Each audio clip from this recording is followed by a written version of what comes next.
It's a Monday, and that means it's time for Begnaud's America, where CBS News contributor David Begnaud finds the heart in each and every story. And this morning, David is back with another edition of his Dear David mailbag, where he shares stories submitted by viewers like yourself to him. David, good morning. Tell us about the dogs as well, please. Yes. Tony D, hello from Paddington, and Jude, his best friend, who were babysitting overnight. Daddy had to get up early, so they said, why not us too? We've got 3 stories from viewers like you that were sent in. They're powerful, funny, and will leave you feeling inspired. We'll follow a young woman named Emma to the top of the world. You'll meet a nurse who saved a man's life off shift and then ran into him on shift. And speaking of nurses, y'all got to meet the woman from Kentucky who did CPR on a drunk raccoon. Roll the tape, Kelly. This is what it looks like to be on top of the world. Surviving the climb to Mount Everest summit is remarkable for anyone. But for Emma Schwerin and her dad Sam, doing it together is the real peak. It wasn't really until my 8th grade English class, we did a unit on Mount Everest. And I remember looking up at the screen and thinking, wow, that looks amazing. I went home that day and I was telling my dad how amazing it would be to do something like that one day. My dad's a big inspiration for me, and he always has been, but it's hard when other people don't believe in you. And so he was always there right beside me. Over 2 years, they summited the tallest mountains on 6 continents, each losing 10% of their body weight and battling frostbite. I was able to overcome a lot of those mental challenges just watching all she was able to do physically. Last May, Emma's dream became a reality. She reached the top of Mount Everest. At just 17 years, 2 months, and 24 days old, Emma is now the youngest American woman to summit the tallest mountain in the world. It kind of, for me, just reflected all of the hard work that I had put in and my dad and my family had put into achieving my goal.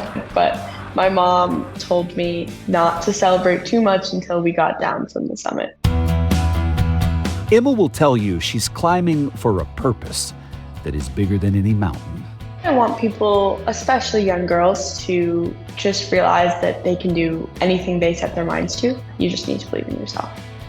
Hey, maybe as parents, sometimes we can use words of encouragement like, just go for it. And then maybe step out of the way, because I think before we know it, it's not just Emma, but I think a lot of our kids can achieve their own Mount Everest. You never forget the moment you save a life. Last month near Kansas City, Kansas, Grady Linehan, an ICU nurse, was heading out on vacation with a friend when they saw a man face down on the sidewalk. They rushed in to help and didn't feel a pulse. We switched off doing chest compressions until EMS arrived. The man, 63-year-old Kevin Ryder, had collapsed from sudden cardiac arrest while jogging. When Grady left that scene and headed for vacation, he did not think that man was going to survive. But then, a twist of fate. When Grady returned to work at the hospital, They had a gentleman who had a cardiac arrest that had a bystander performing CPR, and the story sounded extremely similar to mine. it was Kevin, alive. I was like, had to do a double take a little bit. For Kevin, the gratitude is unending. Something compelled him to stop and come in and do what he's trained to do. And when part of it was trained to save a life.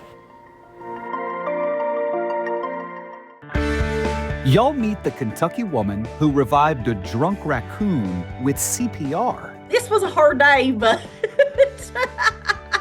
it was a very rewarding day, I will say that.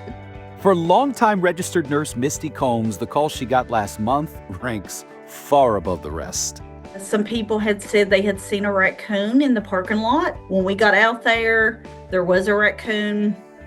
It was making a chitter-chatter noise. Oh, its baby's stuck. And we were like, oh my gosh, there is something wrong with this raccoon. It was chattering because its babies were stuck in this dumpster. Combs grabbed a shovel and realized one of the babies had eaten some of the fermented peaches thrown away by the business next door. At if you call that business, it's pretty clear what those peaches are for. We're probably bottling some moonshine. We may be distilling a little moonshine. Hell, we may even be drinking some moonshine. We'll leave your name and number, and as soon as we finish or sober up, we'll call you back. Which could only mean one thing. It was dog drunk. Say it again, Misty. It was dog drunk. I started doing the best CPR I knew how on a raccoon. And a baby one at that, because it was little bitty. Come on! Every compression I did, water was coming out. So it was working. Fish and Wildlife did come, and they took it to a vet. The vet gave it fluids, and they let it sleep off its hangover. And they brought it back to me the next day, which was really surprising to me. And they let me turn it loose.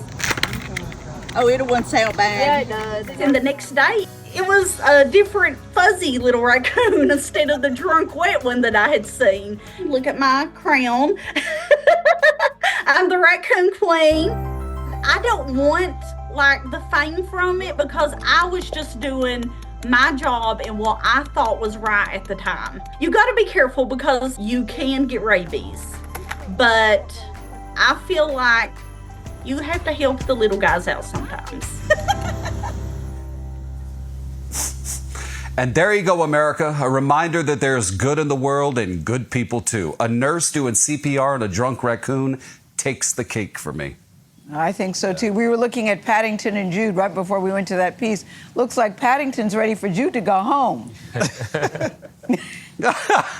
Paddington just doesn't like Jude getting attention from his daddy. That's the truth. I understand. I understand. Well, David, you bring some extraordinary stories to us, but that drunk raccoon one, I think, it is the top one at the moment. That's one of the best. Yeah, one of my favorites. Totally. Thank you very much. I really appreciate it. And folks, if you at home have a story for David, see you, buddy. You can email deardavid@cbsnews.com or contact him directly on social media.